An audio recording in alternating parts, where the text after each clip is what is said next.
On WFTV tonight,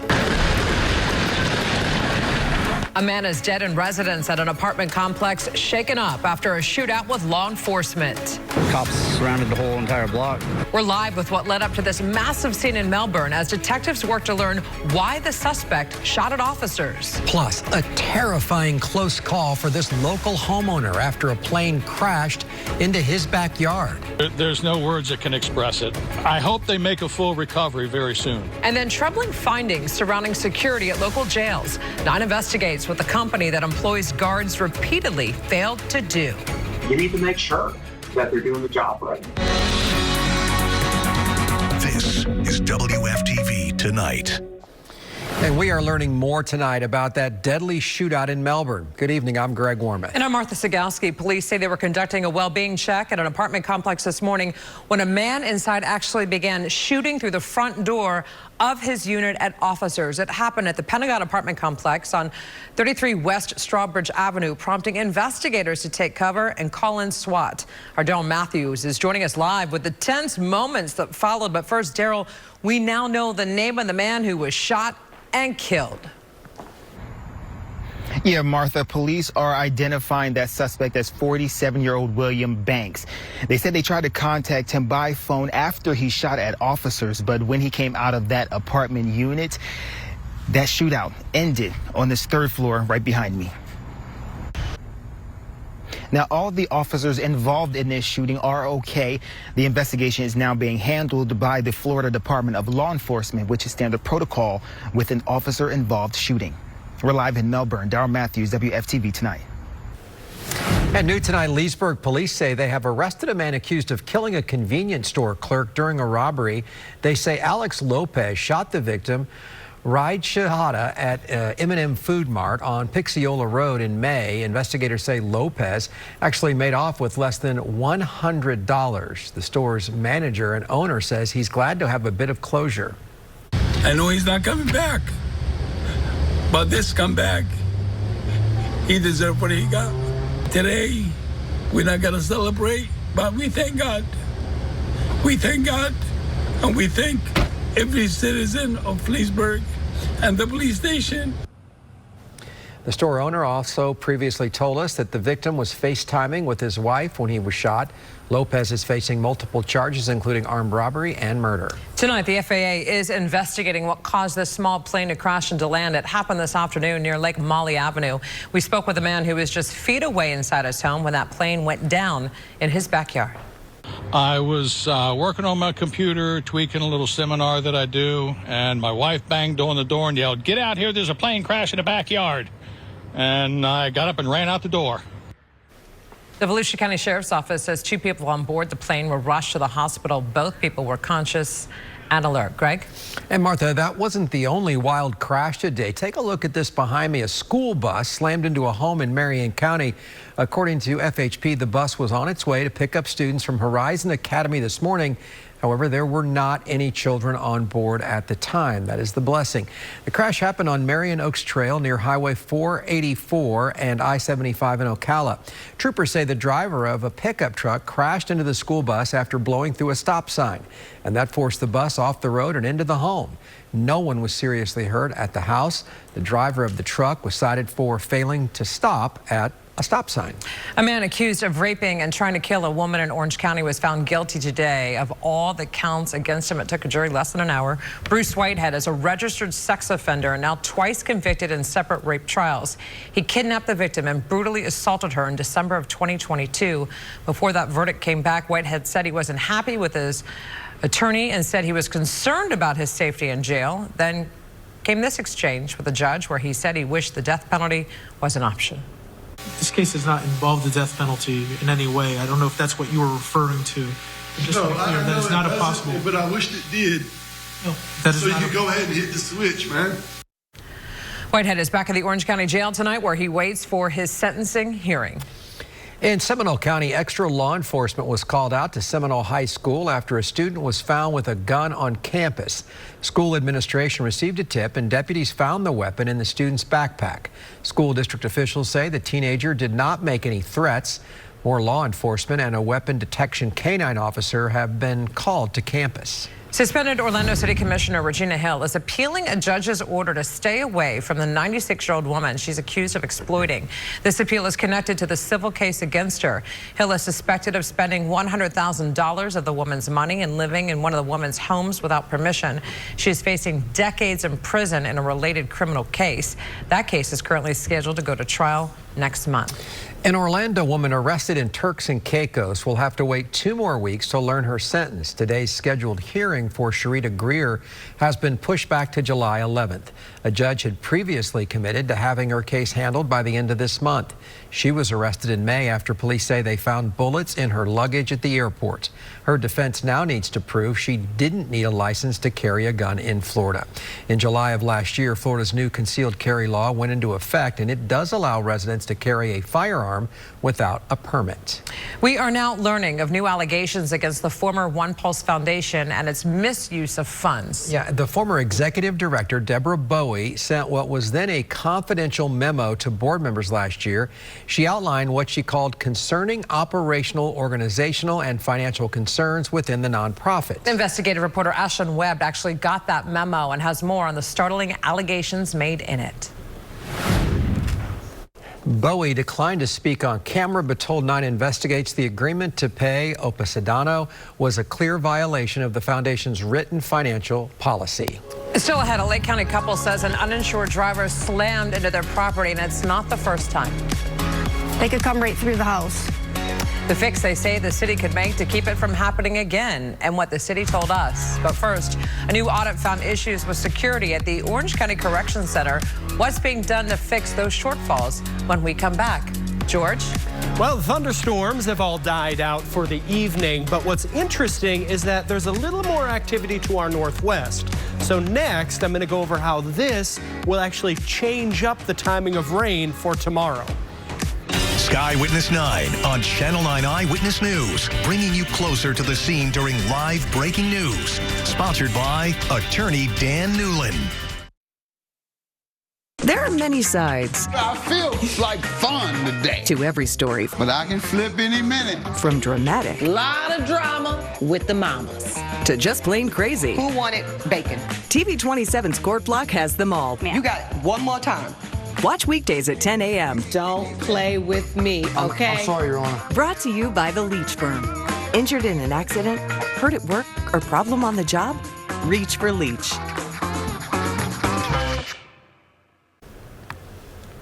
At the Orange County Corrections Center, security guards are the first line of defense to keep people safe inside the jail. But a new audit by the Orange County Comptroller found some issues with that service. Investigative reporter Shannon Butler has more on what was discovered and what is being done to fix it. We did reach out to the county and Allied Universal Security Services and are waiting to hear back. The force and fury of Mother Nature has been on full display in the state of Minnesota. For days now, historic floodwaters have carved this path around a century-old dam. The rerouted Blue Earth River is relentlessly marching its way downstream to the city of Mankato. On Monday, an outbuilding was swept away, and last night, look at this home, the white one there, right into the water. It had been on the edge all week and toppled into the raging river today. That water is high and it's moving fast, and folks shouldn't mess around with it. In other parts of the country, levees are being tested, and at least 8 twisters like this one were reported across Iowa and Nebraska. The strong storms have been causing travel trouble with more than 8,000 flight delays nationwide today. At Orlando International, more than 400 flights were pushed back. And it all comes ahead of the Independence Day holiday week.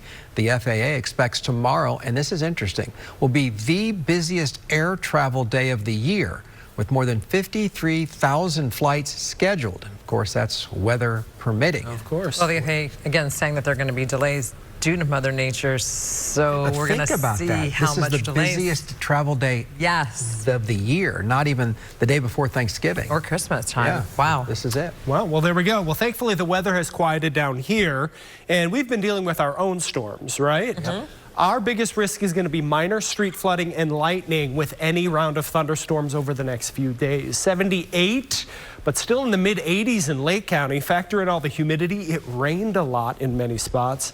Heat index of 90 in Lake County. How much rain did we see? Well, for those that saw it, between 3 and 4 inches on the east side of Buenaventura Lakes, on the north shore of East Lake Toho, and Narcoossee, about 2 to 3 inches of rain as well. We had a couple flood advisories in Volusia County. Those have expired.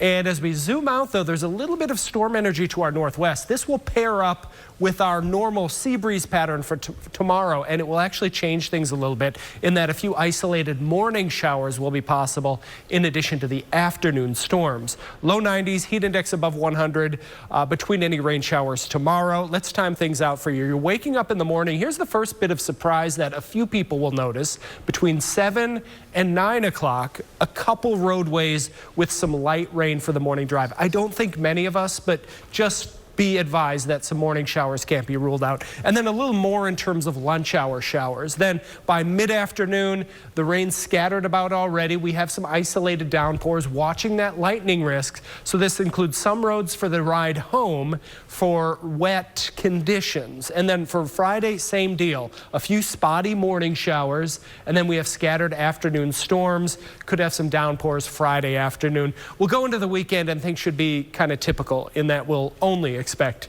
afternoon storms. But the heat will be with us both days. Saturday, Sunday, low 90s. We keep the heat index right around 100. I do want to talk tropics because we've been talking about this system to the south in the Caribbean. It does have an outside chance of development, but it'll stay well to the south of us. A second tropical wave. Look at the development tonight.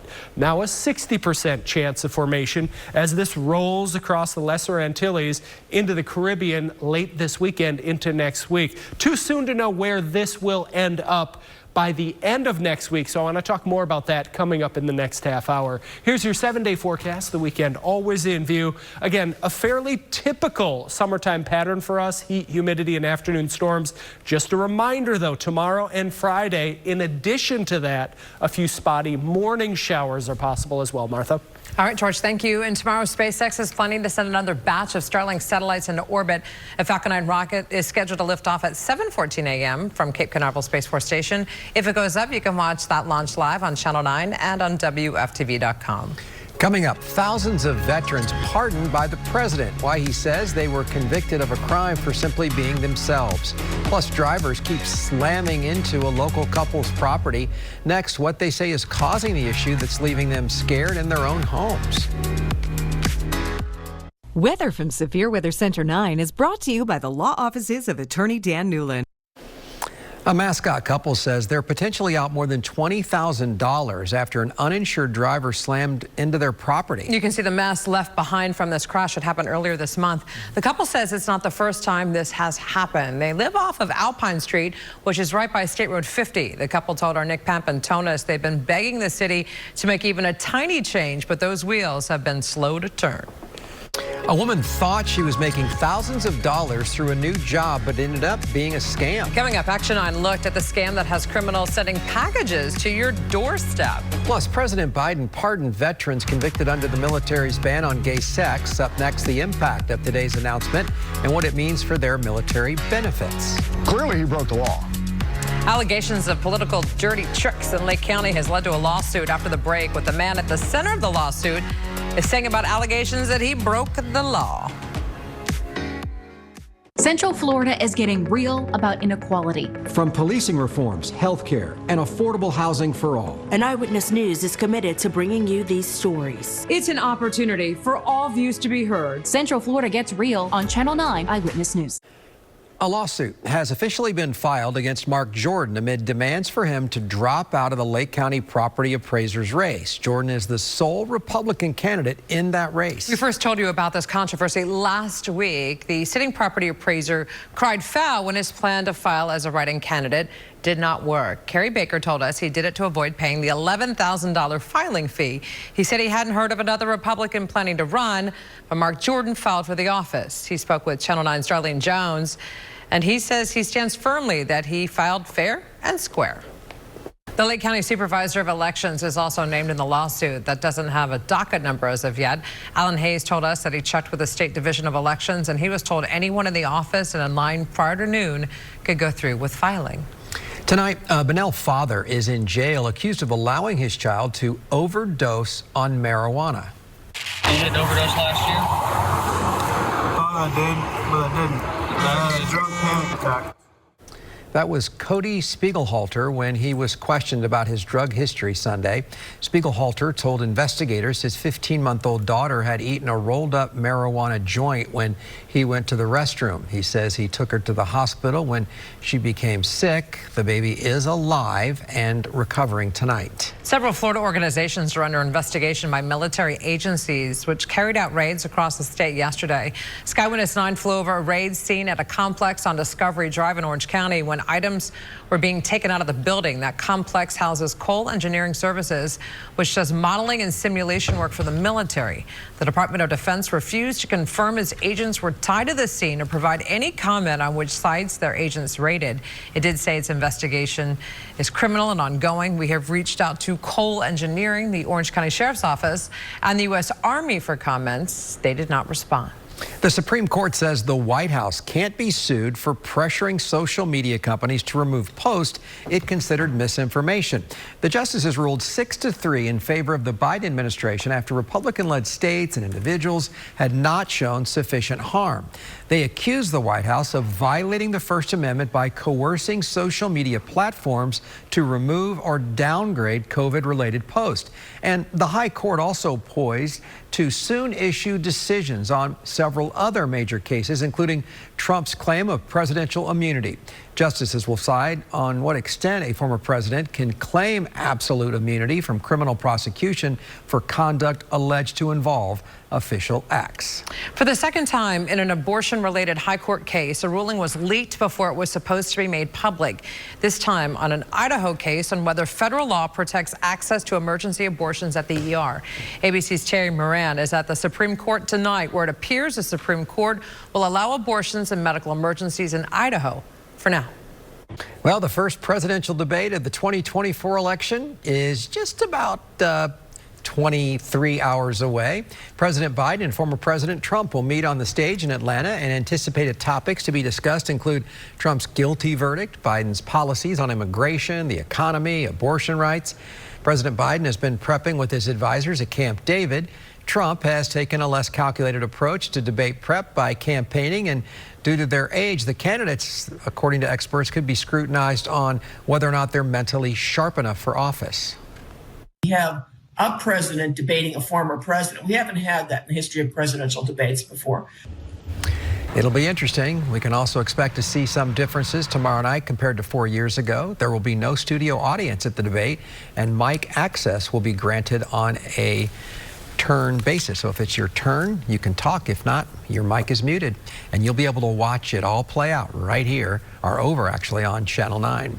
Should be interesting. Yeah, U.S. aid to Gaza is becoming more impossible to distribute, according to aid workers. But U.S. Navy men say that they are ready to push humanitarian supplies despite all of these challenges. The Biden administration is also defending its decision to build a $230 million temporary pier off Gaza to deliver aid, despite the controversy that surrounds the pier, because the only way to get to that pier would be through the Mediterranean Sea along Israel's shores into Gaza. The pier has shut down many times before due to incoming airstrikes. If it goes off and we say incoming, that means that we have the rocket, artillery, or mortar coming in. The White House promised no direct military involvement in Gaza, but nearly 1,000 U.S. servicemen and women are manning the pier operation about 50 feet from shore and working with groups to get aid on land. Thousands of U.S. veterans will be pardoned by President Biden after being convicted for having same-sex relations. Biden says they were convicted of a crime for simply being themselves. Channel 9's Nicole D'Antonio is in Washington with the impact of today's announcement. Anyone under 21 won't be able to have fun at Fun Spot without a chaperone anymore. The attraction announced that new policy today on its Facebook page, effective immediately. Now all guests under 21 must be accompanied by an older person, 21 years or older. The park says it's adding extra security heading into the 4th of July holiday. Fun Spot is also expecting bigger crowds starting this weekend. A new service expansion is making it easier for lost animals to get back to their homes. The Society for the Prevention of Cruelty to Animals Project is providing microchip scanners to all Brevard County fire stations. Officials say this expansion will make it easier for anyone to help a separated pet find their owner. Each station is equipped with a handbook on how to reunite a pet once their owner has been identified. iPad minis, iPhones, binoculars, watches. That's what criminals sent to this woman as part of an elaborate scam. Next, Action 9 walks us through the warning signs of this time-consuming scheme. George. After the break, I'm going to time out showers into the weekend. We'll also talk about the two things we'll be monitoring as we go into next week in the days leading up to July 4th. One woman thought she had found a job shipping items. Well, it turns out she was shipping stolen goods directly to a scammer. Action 9 investigator Jason Stuginki explains how the scam works. Walt Disney World is making changes to one of its popular services that lets riders skip the long lines. Guests will soon be able to buy a Lightning Lane multi-pass at the resort. This will allow riders to skip the regular line at 3 attractions, and guests at Disney hotels will be able to choose their rides a week in advance. These new changes will take effect on July 24th. Well, those rides, many of them indoors in the AC, and the summertime is... And out of the rain. Out of the rain. It's scorching out there during the day and rainy in the afternoon and night. Yeah, we have our own Lightning Lane of our own. We call it I-4, I-95, I-75, the Turnpike. But thankfully, all the thunderstorms have tapered off for the evening. Just a little muggy tonight as we wait for tomorrow. Upper 70s, that's a nice temperature, but when you factor in the humidity, it's a steam bath. Let's talk tropics, because if you've been watching, we've been monitoring this tropical wave move across the Caribbean, clearly going to stay well to the south of us. Watching for rain, though, into parts of Mexico. Just an outside chance this forms. But what may surprise you, and I did point this out last night, that there is an additional tropical wave thousands of miles away in the tropical Atlantic.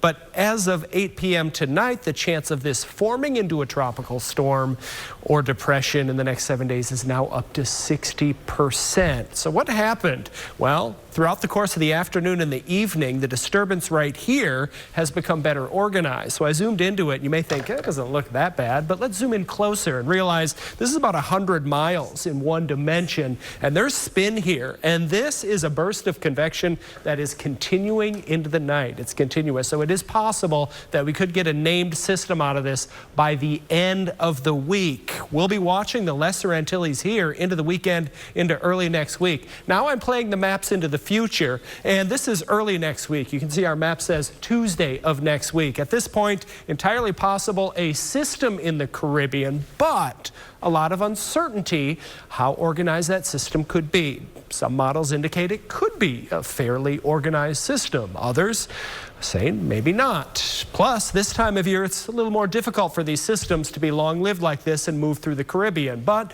nonetheless, the first thing we'll be watching for next week as we head toward July 4th is if we have a system in the Caribbean and where it goes. It could go anywhere. So right now we're monitoring that, and just realize in the month of June, our systems are typically much more homegrown. It's not really until August or September that we start to see the systems come from the deep tropical Atlantic. So that's the first thing we'll be watching next week. Another thing is that the heat could build even more. Next week looks hot for July 4th. Could be talking mid to even upper 90s in addition to a few afternoon storms. Let's get you through your day tomorrow, though. A few morning showers can't be ruled out, believe it or not. Lunch hour, also fair game with scattered afternoon storms as well. Here's your 7-day forecast. The weekend always in view. Friday, also morning and afternoon fair game for rain. Saturday and Sunday, Alex, as you plan your beach weekend, plan around some afternoon lightning strike potential. You got it? I do love the beach. The Magic, George, have made their selection with the 18th pick in tonight's NBA draft. He comes from the same school that produced head coach Jamal Mosley. We have the details on a new sharpshooter in town when we come back. Download the WFTV weather app. Get a localized forecast from Tom Terry. Just search WFTV. Brought to you by the law offices of attorney Dan Newland. Involved in a car accident? Call me now, 407-888-8000. With the 18th pick in the 2024 NBA Draft, the Orlando Magic select Tristan da Silva from Munich, Germany, and the University of Colorado. Colorado Buffalo is coming to Orlando. The Magic have drafted Tristan da Silva with the 18th pick. The 23-year-old started 34 games for Colorado last season and shot nearly 40% from three. That meets a massive need for the Magic. So, Tristan da Silva, congrats. Colorado Buffalo heading to the Magic. He speaks 5 languages, which is cool. 5 languages. Wow, smart guy. And he'll be introduced by the team on Friday. Neat. Can't wait to meet him. Terrific. Hopefully he'll wear 23 here. I don't know if we have that. He's wearing good. 23. Yep. I like it. Official. Michael Jordan. All right, just a heads up, a few spotty showers in the morning with more scattered afternoon storms tomorrow. All right. Thank you, Alex. Go pattern. Yes. And thank you very much, George. And thank you for watching us. We'll be back here tomorrow night at 10. For more news, switch on over to Channel 9 right now for WFTV.